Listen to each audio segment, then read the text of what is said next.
آپ دیکھ لیں یہ ہے پیرامڈس جو کہ کس نے تعمیر کروائے، کیسے کروائے، ان کا کیا مقصد تھا، جانتے ہیں آج کی اس ویڈیو میں۔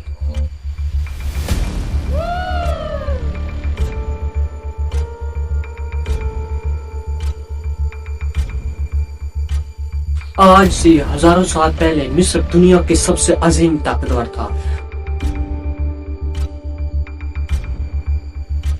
جو کہ فرعونوں کی سرزمین تھی، لیکن حضرت محمد صلی اللہ علیہ وآلہ وسلم نے اپنی وفات سے پہلے فرما دیا کہ تم مسلمان ایک دن مصر کو ضرور فتح کرو گے، لیکن وہاں کے لوگوں کے ساتھ نیکی سے پیش آنا کیونکہ وہ تمہارے رشتہ دار ہیں۔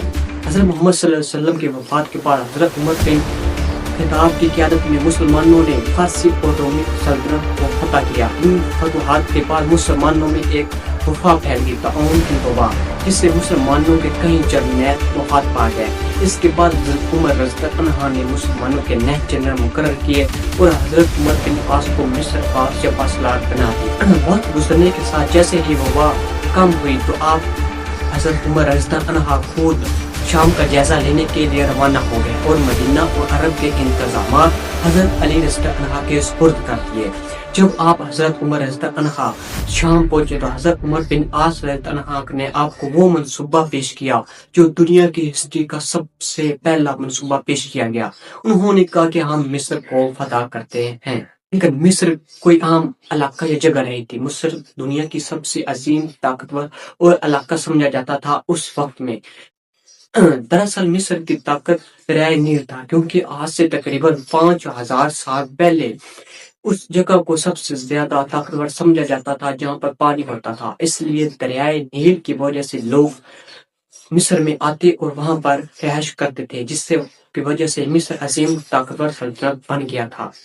وقت کے ساتھ مصر کے بادشاہوں نے اپنے آپ کو بادشاہ کہنے کی بجائے خدا کہنا شروع کر دیا اور لوگوں میں ایک ایسا مذہبی نظام متعارف کروایا جس میں کہا گیا کہ تمہاری نجات فرعونوں کی اطاعت میں سے ہے، لیکن بعد میں ایک ایسا نظام آیا کہ جس میں کہا گیا کہ ہر فرعون خدا نہیں ہے، خدا وہ ہے جس کا جو مرنے کے بعد بھی اس کا جسم محفوظ رہے۔ اس طرح دنیا میں پہلی بار ممی کا تصور وجود میں آیا۔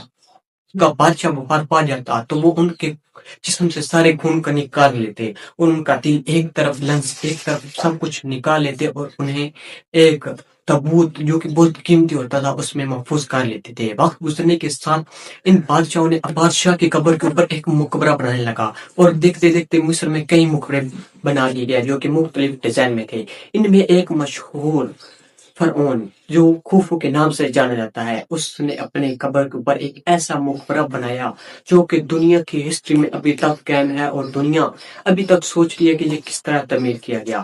اس کا وزن تقریباً 12 برج خلیفہ سے بھی زیادہ ہے۔ تقریباً اس میں 1000 ٹرک رکھے جا سکتے ہیں۔ ہزاروں سال تک یہ دنیا کی سب سے بلند ترین عمارت رہا ہے اور اس کا وزن آج تک کی دنیا کی سب سے بڑی بلڈنگ سے بھی زیادہ ہے۔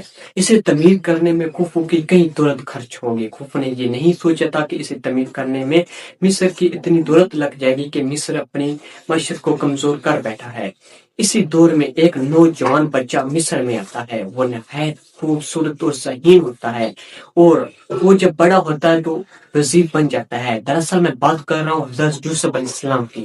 حضرت یوسف علیہ السلام اپنی حکمت اور ذہین پن سے مصر کی سلطنت کو پھر سے سنبھالتے ہیں اور ایک نیا نظام طرف کراتے ہیں جس سے مصر کی معیشت پھر سے بحال ہوتی ہے۔ لیکن حضرت یوسف علیہ السلام کی وفات کے بعد بنی اسرائیل اور ان کے خاندان مصر میں آ کر آباد ہو جاتے ہیں اور نہایت دولت اور امیر ہو جاتے ہیں۔ لیکن کچھ جلد بعد ایک نیا فرعون جو کہ بادشاہ بنتا ہے، وہ تمام اس نظام کو رد کر دیتا ہے، وہ تمام اصولوں کو بدل دیتا ہے۔ وہ کہتا ہے کہ ہم مصر میں آنے والے نئے لوگوں کو اب داخل نہیں ہونے دیں گے اور وہ بنی اسرائیل کو اپنا غلام بنا لیتا ہے، ان کے کاروبار بند کر دیتا ہے۔ اس طرح 450 سال تک بنی اسرائیل اس فرعون کے غلام بن کر رہتے ہیں۔ پھر ایک نجومی فرعون کو بتاتا ہے کہ بنی اسرائیل میں ایک ایسا لڑکا پیدا ہوگا جو تمہاری سلطنت کو بدل کر رکھ دے گا۔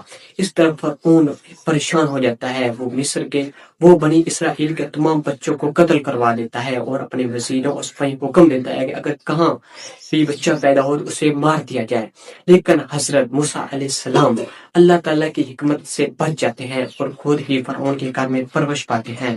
جب حضرت موسیٰ علیہ السلام کو نبوت عطا کی جاتی ہے تو وہ اللہ کے حکم سے فرعون کو کہتے ہیں کہ بنی اسرائیل کو آزاد کر دو اور انہیں کئی حکمتیں اور دیتے ہیں۔ تو فرعون بنی اسرائیل کو آزاد کرنے کے لیے راضی ہو جاتا ہے۔ تقریباً 6 لاکھ مسلمان بنی اسرائیل مصر سے جا رہے ہوتے ہیں تو اچانک مصر کے بادشاہ کا ارادہ بدل جاتا ہے، وہ اپنے سپاہیوں کے ساتھ مسلمانوں پر حملہ کرنے کے لیے جاتا ہے۔ جیسے ہی مسلمان دریا سے گزر رہے ہوتے ہیں تو وہ اپنے سپاہیوں کے ساتھ دریا میں شامل ہو جاتا ہے، لیکن اللہ کی حکمت سے مسلمان دریا سے گزر جاتے ہیں اور فرعون دریا میں ڈوب جاتا ہے۔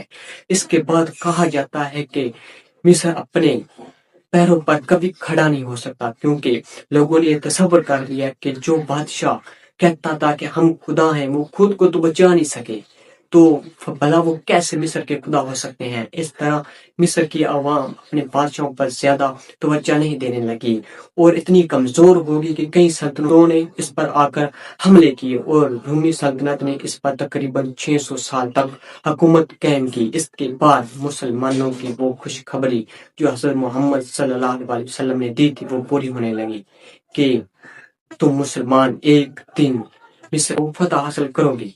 اس طرح حضرت عمر بن عاص رضی اللہ عنہ مصر کے دروازے پر اپنی فوج لے کر کھڑے ہوتے ہیں اور مصر کو فتح کر لیتے ہیں۔ سبسکرائب